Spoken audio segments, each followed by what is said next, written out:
Good morning. Hey guys, welcome back. We're going to talk about books that I have DNF'd over this past year. Now, this is not all of the books that I DNF'd. I just was not tracking. I usually keep like a running list of all the books that I DNF. I did set up a shelf on Goodreads that is for all the books that I DNF. I made it to where, I don't know if you know that you can do this, but you have like your currently reading books, your read books, and then like all your books. And you can set up different shelves that don't overlap. Like if I put, so I set the settings that any books I put on the DNF shelf will not also reflect on books read. And I forgot exactly how I did it. I did it a couple years ago, but that is something that you can do. So I have just kind of dumped books that I DNF in there. But as I said, there was a huge part of this year where I would pick up books and I just wouldn't finish them. I think there was a whole read it or unhaul it challenge earlier last year.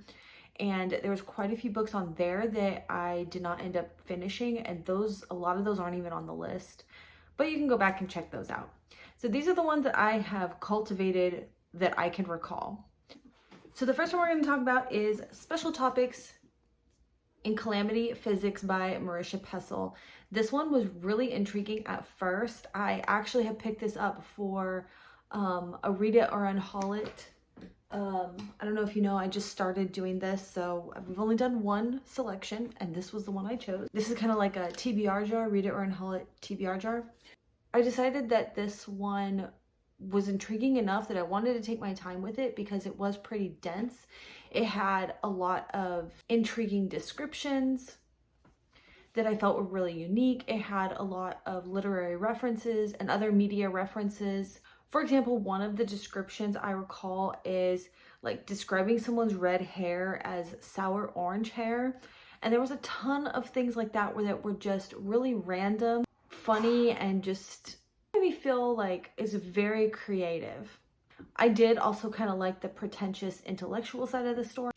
However, I ended up feeling like it was just a lot. It was too much. Like here on page 25, I actually put a sticky note in here that says, it feels very fluffed up, name-dropping classic lit references. It would just carry on for so long, you would forget even what the purpose was behind doing this name dropping or, you know, these grocery lists of references or descriptions. Also, I feel that if you are going to be doing a lot of descriptive writing, sometimes you just need to leave well enough alone. You can simply state something, and you don't always have to have similes and metaphors to describe every single thing. There should be a fine balance in picking certain things that adding descriptive language is going to enhance it. But I felt that we had to take a pause after stating everything so that we could then get a grocery list of descriptions. I got so lost, I didn't even understand if it's like a dictionary or a thesaurus or something like that, because I don't even know what we're talking about anymore. There was another part of this that kind of makes you feel stupid because they had this very like highbrow, maybe literary reference to something that maybe you haven't read, and it feels so obscure.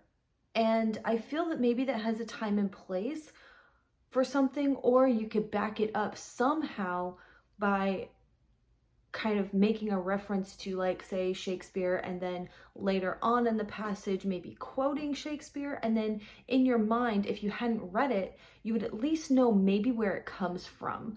And that was completely lost. It kind of felt like they would throw some obscure quote at you and you're like, I know this is like a literary reference, but as to what? And then sometimes when they come back around to, maybe if she came back around to explaining where it came from, it was very condescending. And I feel like there's a big difference between being pretentious and intellectual and condescending your reader. And it's really uncalled for because, you know, you can be a very avid reader, but you're not going to read and you're not going to remember every obscure line that came from every single book. And I felt like that is where this became a little bit too much. And I know that this is supposed to be like, I feel like when you do that, it's kind of just trying to make it over complicated, and you're like, I'm a very avid reader and I don't remember this stuff. How did you remember this stuff? I almost have to question if they didn't just Google all of these things and throw it in a book.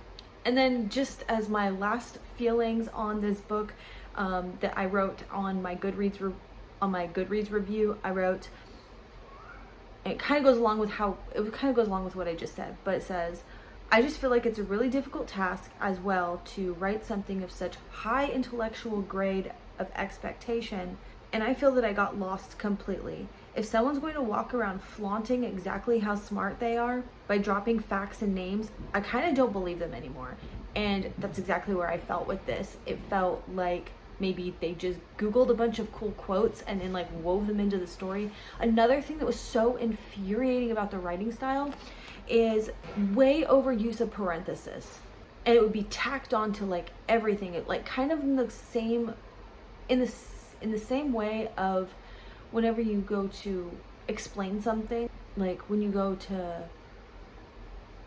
like you've made a statement and then you back that statement up with parenthesis to kind of reinforce what you said, and it's just like we have to pause every single time. If you have to do that, why? Maybe I feel like there's a time and place for that too, and it doesn't really bother me. In my own like casual writing, I write like that a lot myself, but if you have to constantly reiterate what you mean, then maybe you need to reevaluate your writing, because you should be able to make a clear statement without having to back it up. Anyways, I'm getting a little bit more heated than I expected with this book. I really wanted to like it though, and I guess that's where I'm falling at. So anyways, that's the end of that one. The next DNF was Happy Hour by Marlo Granados. This one I definitely read because of BookTube, and I feel like I've outgrown this stage in my life. I can't 100% recall what this is about, but to be fair to the book, I did not make it that far. I probably would have loved this book like in my 20s, early 20s. As I recall, it was these young adults, new adults are sitting around drinking a lot of partying, and like having these deep conversations. Just, it hit me at the wrong time. The next book I DNF'd was David Copperfield by David Dickens. What? I freaking cannot talk. I need some water. The next one I DNF'd was David Copperfield by Charles Dickens. And this one was another huge disappointment because I loved Great Expectations so much. What Great Expectations had in its writing was a lot more compulsive than what was in David Copperfield. I feel that I did not have that same connection to like the descriptive writing, to the characters. I felt just so bored. Every time I would open the book, I would just be like, I'd make it like a paragraph before my mind would just start wandering. Or I'd make it to the end of the page and not realize like what even happened. I was so utterly bored, and I even tried the audiobook and I could not get into it at all. And yeah, I'm just not gonna suffer. The next one was Fairy Tale by Stephen King, and this is my very first Stephen King ever. My husband also bought this for me. I did make it about a good halfway through until like the horror bit started creeping in, and I don't not like horror. I don't necessarily read a lot of horror. I've been reading a lot more horror recently. But it's kind of more like Mexican Gothic style horror, House of Hollow style horror. Like it's very light on the horror. What Fairy Tale is essentially about is this young man. He can drive, so I'm assuming he's between 16 to 18, maybe 19, I'm not sure. Is he still in high school? Maybe like a senior in high school. Anyways, so meets this man, Mr. Bowditch, and starts helping him out. And Mr. Bowditch is like this really grumpy old man, like, you know, don't mess with him. As their relationship grows, he finds himself in a portal to a different world. And this world is kind of like a play on fairy tales. So it's kind of a fairy tale retelling. And as you're in this world, things get more scary and creepy. And definitely there's like, I liked that aspect of it. I got really irritated with the writing style though. One of the biggest things I think that started occurring to me first that I didn't like, well, two things that stood out to me that I really didn't like from the beginning was our main character he had this exact quality to him like Percy Jackson in like his voice, his inner voice, his like, oh, I'm so funny and clever and witty undertone to everything that he says. And I'm just like, I didn't think it was that funny. So it's like the character's personality trait I just did not like. Other than that, he was a really good character. Mr. Bowditch was really cool. I liked their dynamic and their relationship. I liked how the kid's dad, like his relationship with his dad, I thought that was really sweet and interesting. But then the other thing I did not like was how Stephen King over-explains everything. And I don't really like that quality of writing. I could see where it has its place because I did bounce this idea off my husband, as he was the one that bought me the book and he was like, how are you liking it? And I was like, I do really like it, but here are some things that I like are kind of irking me. And he goes, oh, well, you know, there is a place to kind of over-explain things because maybe everyone doesn't understand that reference. So maybe that's just me being rude. I don't know, but I feel that especially when it's something that's so common knowledge, you don't need to over-explain it.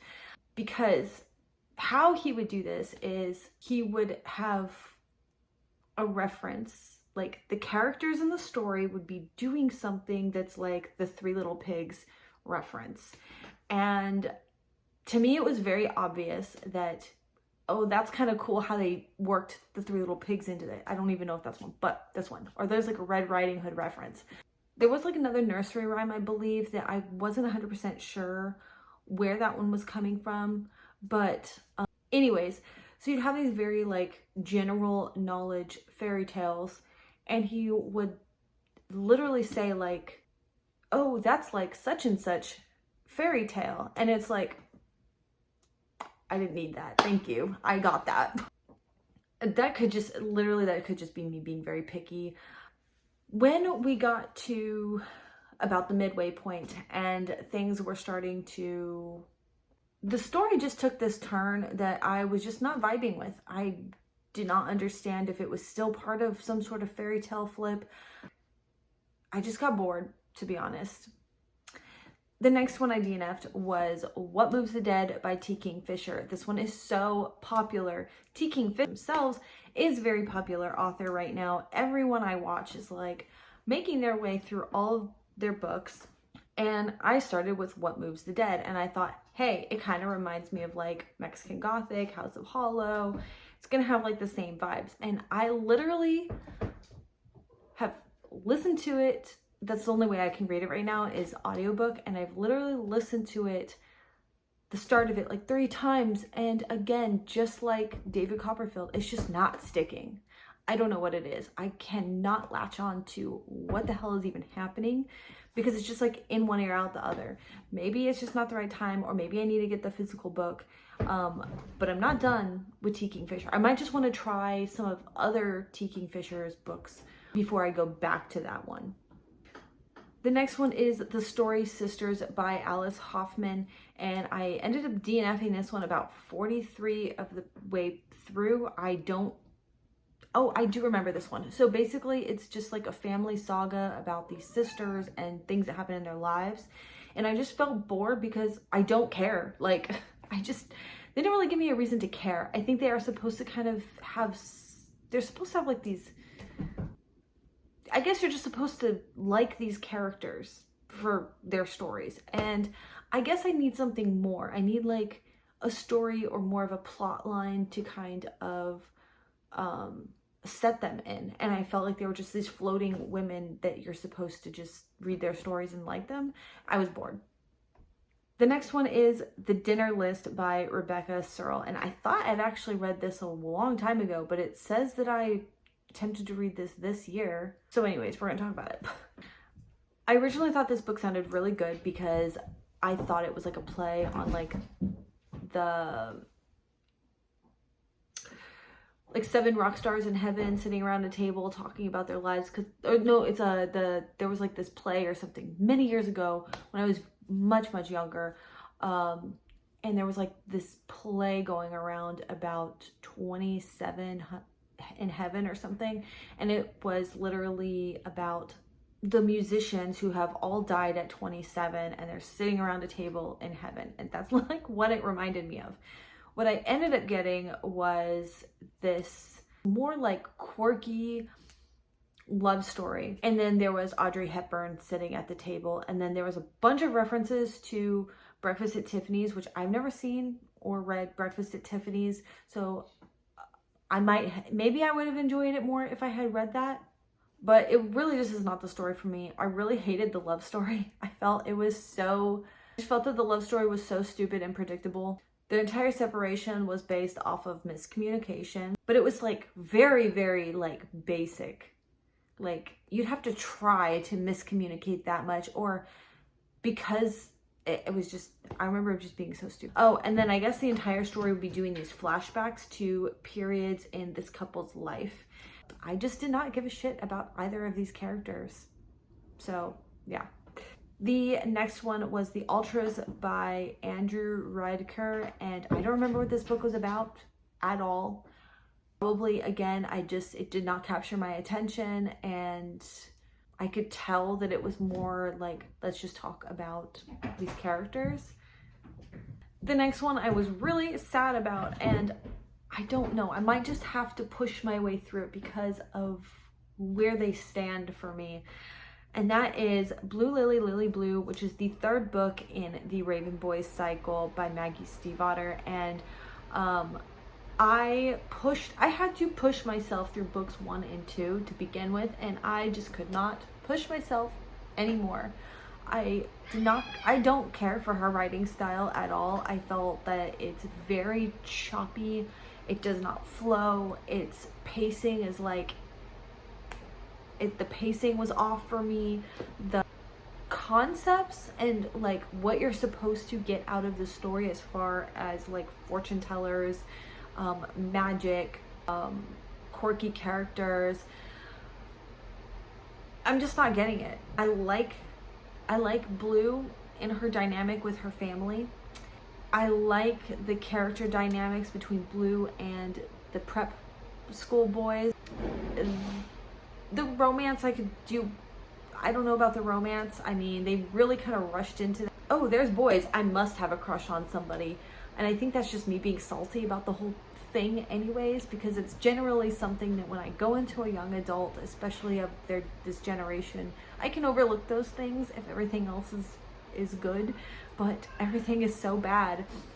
I don't know what I'm talking about. Why the hell would, now that I'm talking about this again, why the hell would I give it a second chance? I'm not gonna like it, and there's like one more book to go.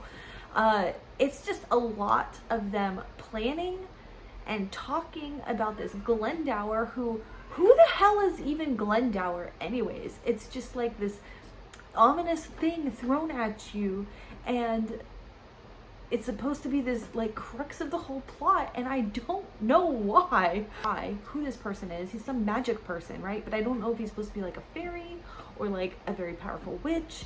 They all have these things that they're going to ask favors from him. They're supposed to, I guess he's like a magic fairy because they are thinking that they're going to solve this puzzle or whatever.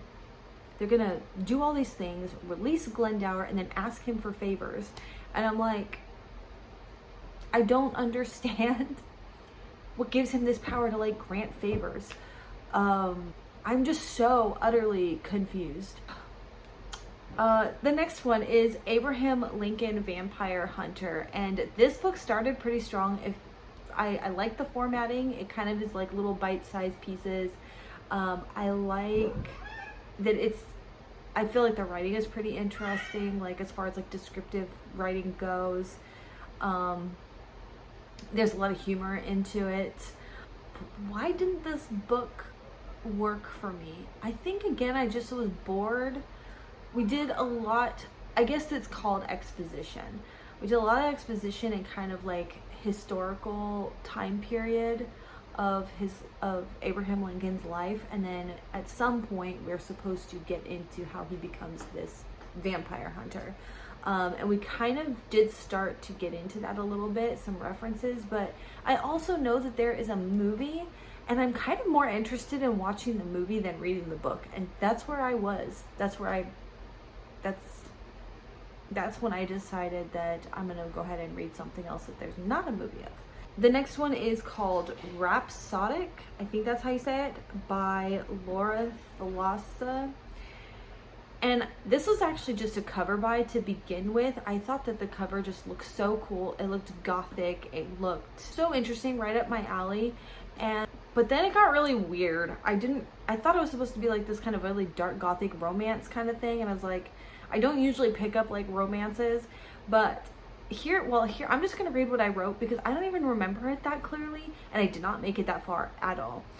30%, at 30% of the way through, I started fast forwarding, and about 45% is when I decided to DNF this book. And I said, cherub, ? Ew. Fantasy romance, I'm reminded why it's just not the genre for me at all.